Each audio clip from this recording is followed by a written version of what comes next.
In 2012, Professor Steve Peters published a book called The Chimp Paradox. In it, he teaches readers how to understand and manage the emotional part of their brains. Basically, the chimp model represents three key areas of the brain. First, you've got the chimp, which represents our limbic system, the emotional part of our brains. Next, you've got the human, which represents the frontal lobe, where we make our conscious decisions. And finally, you've got the computer, the parietal lobe, where our memories are stored.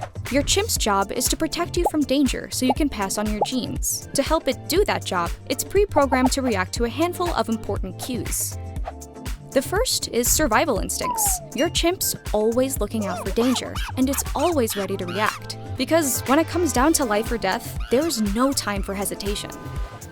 The second are drives, behaviors that feel good because they help us survive as a species. You know, things like eating lots of fats and sugars or smooching cuties. The chimp loves that stuff and pushes you after it. The chimp's third focus is on anything that makes you feel vulnerable. Your emotional brain responds to vulnerability with anxiety, defensiveness, or even aggression. Nowadays, we don't bump into a lot of tigers, but we do still react to things as if they were tigers. Your inner human is built to chase self-fulfillment and social harmony. It tries to help each of us become the best versions of ourselves that we can be.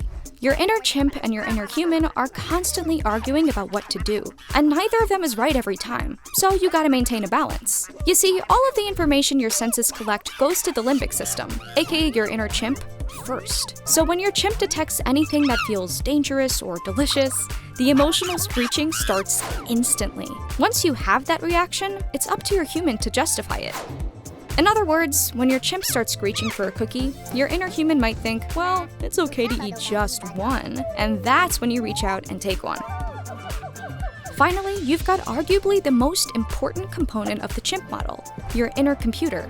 Your inner computer automates your actions based on your beliefs, habits, and knowledge. It's a record of all the experiences you've built up throughout your life. Whenever you experience something new, your chimp and human don't know how to react to it yet, so they check the computer to see how you've dealt with similar situations in the past. In short, your computer is the most powerful tool you have when it comes to managing your chimp.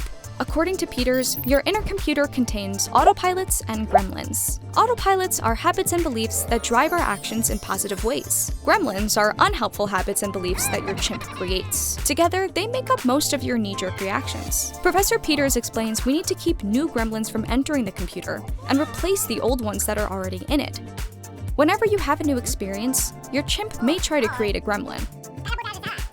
Right away, your chimp reacts with an emotional thought. This lady hates me, or worse, nobody likes me. Those thoughts are gremlins. Instead of just letting your chimp program those thoughts into your computer, have your human weigh in too. You could go, maybe she's having a rough day. Every time you do that, you create a positive autopilot instead of a negative gremlin. You program your computer with an experience that becomes a positive, habitual way of thinking, and that goes a long way toward managing your chimp. The more consistently you practice managing your chimp and maintaining your computer, the better you'll get at it. Over time, your improved stability will influence the rest of your life.